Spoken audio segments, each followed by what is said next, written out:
Cardoso, Eduardo Bolsonaro merece ou não ser punido pela atuação nos Estados Unidos? Olá, Juliana. Olá, Caio. Mas é evidente que merece, não por uma convicção pessoal minha, mas pela letra da lei brasileira. A lei é clara quando ela fala que quando eu tenho um processo em curso, aqueles que tentarem utilizar expedientes para coagir os magistrados a tomarem uma decisão num certo sentido, isso qualifica crime, a coação do curso do processo. E o que o Eduardo Bolsonaro e o seu companheiro fizeram nos Estados Unidos é exatamente isso. Eles iniciaram o peso que tem a partir de Eduardo ser um deputado e ser filho do ex-presidente, articular com a extrema-direita dos Estados Unidos da América a violação da soberania nacional para ameaçar, intimidar o Poder Judiciário brasileiro, particularmente o Supremo Tribunal Federal. Olá, Juliana. Olá, doutor Zé Eduardo. Saudações à nossa audiência. Olha, Ju, em frente ao edifício do Supremo Tribunal Federal, há uma estátua que representa a justiça. E essa estátua ela foi esculpida com uma venda nos seus olhos, simbolizando aí o princípio da imparcialidade, ou seja, a obrigação do Estado de julgar uma pessoa apenas de acordo com as leis e não de acordo com a vontade das autoridades julgadoras. Daí aquela máxima, a justiça é cega, porque a verdadeira justiça não enxerga quem ela julga, mas quais os atos que foram praticados e se esses atos ferem ou não a lei estabelecida. O artigo 5º da nossa Constituição também aponta nesse sentido. Todos são iguais perante a lei, ou seja, se uma ação constitui crime, não importa quem a pratica. Uma conduta criminosa será sempre criminosa, assim como uma conduta lícita será sempre lícita, legítima, legal. Então, estabelecida essa premissa constitucional, democrática e civilizatória, vamos aqui ao tema em debate. Um filho e um apoiador do ex-presidente Jair Bolsonaro estão sendo acusados de coagir o poder judiciário brasileiro. E como que se deu essa suposta coação que teria sido praticada por um deputado federal licenciado e por um jornalista? Por meio de articulações, de reuniões e de petições para que as autoridades americanas adotassem medidas em resposta às ilegalidades supostamente cometidas pelo Estado brasileiro. Ilegalidades como a prática de censura prévia, a violação do devido processo legal e eventuais abusos de autoridade politicamente motivados. Esses são os atos que, segundo a narrativa do Procurador-Geral da República, indicado por Lula, constituiriam o crime de coação no curso do processo, como bem disse o doutor Zé Eduardo Cardoso. Mas vejam só que curioso, a esquerda já praticou esses mesmos atos de forma idêntica, especialmente quando alegava falsamente que o impeachment da senhora Dilma Rousseff pelo Congresso Nacional, eleito pelo povo, era, na verdade, um golpe de Estado. Contudo, naquela ocasião, essas articulações, essas reuniões, essas petições da esquerda para as autoridades estrangeiras não foram qualificadas pelo STF ou pela imprensa como uma tentativa criminosa de obstruir a justiça ou uma ameaça à nossa soberania. Para quem não se recorda, eu trago algumas notícias da época. É o País, agosto de 2016. Parlamentares do Partido dos Trabalhadores solicitaram nessa quinta-feira a proteção da Comissão Interamericana de Direitos Humanos diante do golpe perpetrado contra a presidenta afastada do Brasil, Dilma Rousseff. Fecha aspas. Na ocasião, o PT alegou violação ao devido processo e pediu adoção de medidas cautelares para restituir o mandato da presidente, que foi afastada do cargo legalmente, conforme previsto na Constituição, com a chancela do próprio STF. Então, sobre o apoio dos Estados Unidos, o deputado petista Paulo Teixeira foi mais longe e deu a seguinte declaração, segundo o site do próprio PT. Hoje mesmo, o senador Bernie Sanders, aquele pré-candidato derrotado do Partido Democrata, pediu que tivesse novas eleições no Brasil e denunciou o golpe. Nós queremos que, no âmbito internacional, seja conhecida a situação de ruptura democrática existente no Brasil. Ou seja, pessoal, até alguns anos atrás, fazer articulações com autoridades estrangeiras e pedir apoio dos americanos para exercer pressão nas instituições não era cometer um crime, era fazer política amparada pela liberdade de expressão. Portanto, fica parecendo que a justiça brasileira trata coisas muito parecidas de forma muito diferente, contrariando o princípio da imparcialidade e também da isonomia. Resumindo, Ju, quando era o PT que buscava restituir o mandato da Dilma Rousseff, alegando que o impeachment era inconstitucional, pressionando as instituições, isso não era crime. Agora que a direita busca reverter a inelegibilidade de Bolsonaro, demonstrando que a ação do golpe é inconstitucional, pressionando as instituições, agora isso se torna crime de coação. Ou seja, quando é a esquerda, é pressão democrática. Quando é a direita, é coação criminosa. Então, urgentemente, chamem um escultor para atualizar a estátua do STF, porque ela já não tem mais os olhos vendados. Cardoso, a sanção dos Estados Unidos, agora a esposa de Moraes, é justa ou excessiva? Primeira coisa, meu ver, Juliana, não podemos confundir o que é inconfundível, não é? O Brasil, país soberano, firmou um acordo, o Pacto de São José da Costa Rica, que criou a Comissão Interamericana de Direitos, o Tribunal de Direitos Humanos, e o Brasil, país soberano, disse, olha, eu estou disposto a me submeter a estes fóruns internacionais. Quando alguém representa estes fóruns internacionais, isso não é coação, por favor, isso é exercício de um direito reconhecido por tratado internacional internalizado no Brasil. Quando houve um advogado argentino, que foi inclusive instado por nós para entrarmos com uma representação na Corte Interamericana, porque não pode entrar direto no tribunal, porque eles só países entram, está exercendo um direito legal que o Brasil resolveu se submeter, como aconteceu em vários outros casos e com outros vários países do mundo. Isso não se confunde com um país que o Brasil não firmou nenhum tratado para policiar as coisas aqui dentro, que o Brasil jamais deu poder para que viesse fiscalizar a coisa aqui dentro, e pura e simplesmente começou a aplicar sanções por instado por Eduardo Bolsonaro e seu amigo, aplicando sanções aos brasileiros. Multas, ou taxações, ou restrições, pessoas. O que é isto? Onde está, pergunta o Caio, o tratado que o Brasil deu aos Estados Unidos para fazer isso? Não há. Desafio que você encontra esse tratado, porque não há. O que existe é um tratado que legitima os órgãos de intervenção de direitos humanos. Uma coisa é eu dar palestra no exterior, como fiz várias, dizendo, olha, o Brasil foi um golpe, e afirmo isso, foi um golpe. Mas posso estar certo ou estar errado, isso é liberdade de opinião. Outra coisa é pedir, presidente, que o SAM puna os brasileiros, deixa os brasileiros sem emprego, deixa o agronegócio sofrer. Isso não existe. Onde está o tratado que o Brasil autorizou o Eduardo Bolsonaro a fazer isso? Não há. Já o outro, aquilo que nós fizemos, está num tratado assinado pelo Brasil e aprovado pelo Congresso Nacional, Caio. O Pacto de São José da Costa Rica. Mais ainda, a Lei Magnitsky está sendo utilizada de forma arbitrária, medieval, pelo senhor Trump. Ele puniu a esposa de um ministro do Supremo. Ele diz, não, o ministro ofende a liberdade de expressão, etc. Aliás, como se ele não ofendesse lá, quando tenta intimidar escritórios de advocacia, quando tenta caçar licenças de redes de televisão, porque falam mal dele. Está nos jornais hoje, vamos ler.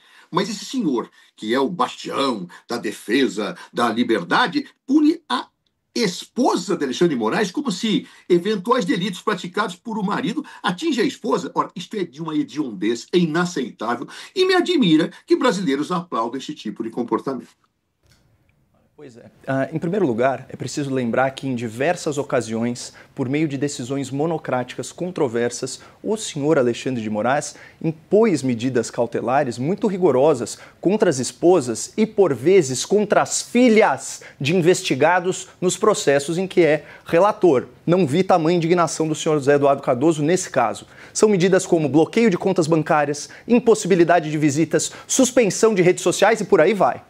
Ou seja, em certo sentido, Alexandre de Moraes prova do seu próprio veneno e experimenta na pele a chamada lei do retorno. Mas, saindo aqui do campo kármico, enveredando pelo aspecto jurídico da coisa, as sanções Magnitsky, pela sua natureza, se estendem a todos aqueles que fornecem apoio material a indivíduos previamente sancionados, como é o caso do ministro.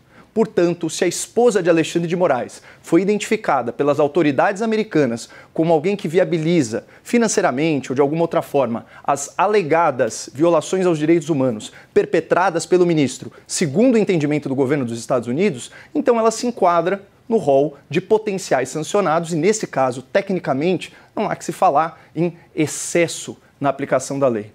Eu gostaria de comentar aqui alguns trechos pensados da nota do ilustre ministro em reação a essa sanção contra a sua esposa.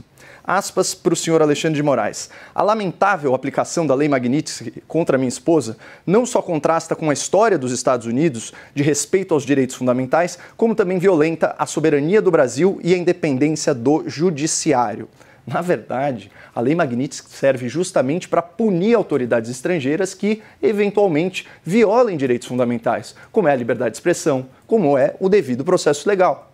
Então, pegando aqui as palavras do secretário do Tesouro americano, Scott Bessent, ele disse o seguinte: o ministro Alexandre de Moraes é, aspas, responsável por uma campanha opressiva de censura, prisões arbitrárias e perseguições judiciais, fecha aspas. E com toda a vênia, ao contrário do que sinaliza a nota do ministro, a Lei Magnitsky só se aplica na jurisdição americana e, obviamente, para aqueles que desejam participar do sistema financeiro e tecnológico dos Estados Unidos. Portanto, a Magnitsky não invade a soberania nacional, que não pode ser confundida com os interesses e as ações individuais do ministro Alexandre de Moraes. Afinal de contas, o ministro não é a manifestação encarnada da justiça brasileira, mas apenas uma autoridade investida temporariamente de poder jurisdicional. Cardoso, vamos com 30 segundos para a gente encerrar esse assunto?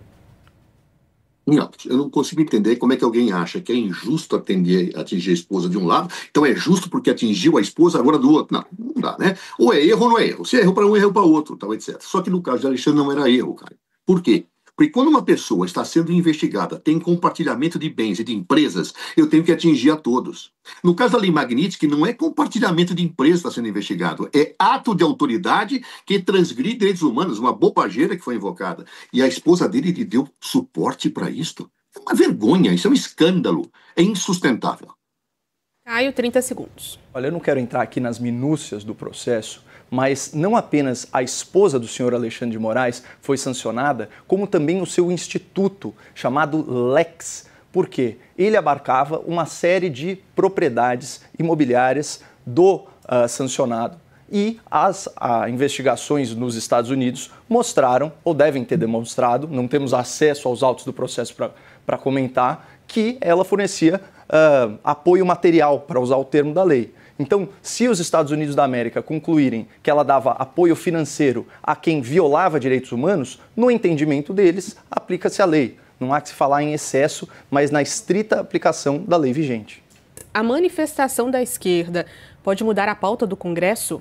Mas muito ilustrativo, você trouxe bem essa informação, Ju. Foi a primeira vez em muitos anos que a esquerda conseguiu mobilizar aí uma multidão. E foi ilustrativa essa imagem, assim, de um quarteirão rasgado de vermelho, com um pontinho verde e amarelo, que é a bandeira do Brasil. Mas não dá. A bandeira da esquerda ainda continua sendo a bandeira vermelha, que romantiza a violência política, bandeira que estava lá junto nas flâmulas da antiga União Soviética, da China, da Coreia do Norte e por aí vai. Não adianta, pode fazer o apelo que for para eles vestirem verde e amarelo. A paixão dessas pessoas não é pela pátria, é pelo Estado. Bom, também achei muito conveniente que, empolgados aí com essa adesão à manifestação, o PT tenha revisto aí algumas prioridades. Manchete da CNN, ao contrário da narrativa que estão querendo emplacar. PT muda a rota e agora pede rejeição à PEC da blindagem. Então, acho isso bastante positivo. Finalmente, eu não acho que esse governo pode ir para a ofensiva, como tentou fazer no caso do Donald Trump. Por quê? O governo está enfraquecido por conta da economia. As pessoas estão menos preocupadas com as narrativas do Lula sobre soberania nacional e muito mais preocupadas com o estado da economia. O último Datafolha mostra que 55% das pessoas viram a economia piorar nos últimos meses, contra apenas 22% que viram a economia melhorar. Da mesma forma, o Datafolha aponta que 6 em cada 10 pessoas estão consumindo menos alimentos, que 8 em cada 10 pessoas mudaram seus hábitos de consumo. Quando a gente vai para o endividamento das pessoas, o SPC, o Serviço de Proteção ao Crédito, mostra que 73 milhões de brasileiros, 4 em cada 10 adultos, têm um nome sujo na praça. E isso se reflete também nas empresas. É o recorde histórico, mais de 7 milhões de empresas no Serasa, com uma dívida somada que excede 170 bilhões de reais. Ou seja, o Brasil está no vermelho no âmbito das famílias, das empresas e do Estado. O Estado endividado, emitindo títulos da dívida, faz a moeda perder valor, o que causa inflação, o que obriga o Banco Central a manter os juros na estratosfera. E aí, quando a pessoa vai buscar crédito, o que ela tem? Ela tem uma média aí de mais de 50% para o crédito de pessoa física ao ano, e se ela deixar de pagar, por exemplo, cartão de crédito, ela vai entrar num juros rotativo de 440%. Ou seja, nesse estado das coisas, não há política e narrativa que consiga emplacar ou reverter a impopularidade do governo. Cardoso, as manifestações da esquerda podem mudar a pauta do Congresso? Eu acredito que sim, até porque as pesquisas mostram a popularidade do presidente sendo retomada, né, visivelmente num patamar bom. Está na pesquisa desse final de semana agora. Mas, independentemente disso, eu acho que a esquerda, os setores democráticos estavam um pouco entorpecidos, no meu modo de entender, porque nós tínhamos situações de rua dada pela extrema-direita e os democratas, pura e simplesmente, não conseguiam se unir. Mas a coisa chegou num tal ponto de absurdo que aí eu acho que agora houve uma energia catalisadora que acredito que deva continuar defendendo essas situações. Por exemplo, esta PEC da blindagem é uma vergonha. E vários líderes bolsonaristas, como o senhor Nicolas Ferreira, por exemplo, defendeu essa vergonha. Aí eu quero me blindar, se disse. Claro. Eu acho que isso é inaceitável, absolutamente inaceitável. Os deputados de todos os partidos que votaram nesta PEC, quando os partidos tinham dado outra orientação, têm que ser chamados pelos seus partidos para entender o que fizeram, porque ele é de uma imoralidade total. Inclusive, acho que já está sepultada, graças a Deus, o Senado Federal não irá aprovar esta coisa hedionda. Como também a própria anistia, pelo jeito, já está sepultada pela fala até do relator, que mostra que tentaram-se buscar uma outra situação de projeto. Quer dizer, então, que patriota é quem se veste de vermelho e, pela primeira vez, levanta uma bandeira do Brasil e não quem se veste de verde e amarelo, pinta todas as avenidas de verde e amarelo e presta uma homenagem aos americanos, não por sancionar os brasileiros, mas por sancionar aqueles que tiranizam os brasileiros. As instituições, como você falou, que realmente mandam no Brasil, que são o Supremo Tribunal Federal e o governo Lula, que na visão das pessoas que estavam se manifestando, que são patriotas e não é de hoje em dia, é de muitos e muitos anos, estão sendo solapadas nos seus direitos e garantias fundamentais. Então, achar que um mar de gente vermelha com uma bandeirinha do Brasil são os verdadeiros patriotas é uma inversão de uma percepção clara. Cardoso, para fechar, 30 segundos. Soberania não é uma questão de cor, é uma questão de se olhar o que acontece. Estão punindo o Brasil, estão tentando impor sanções que acabam com os nossos empregos e eu vou homenagear o país que faz isso no dia da independência do Brasil. Isso é correto?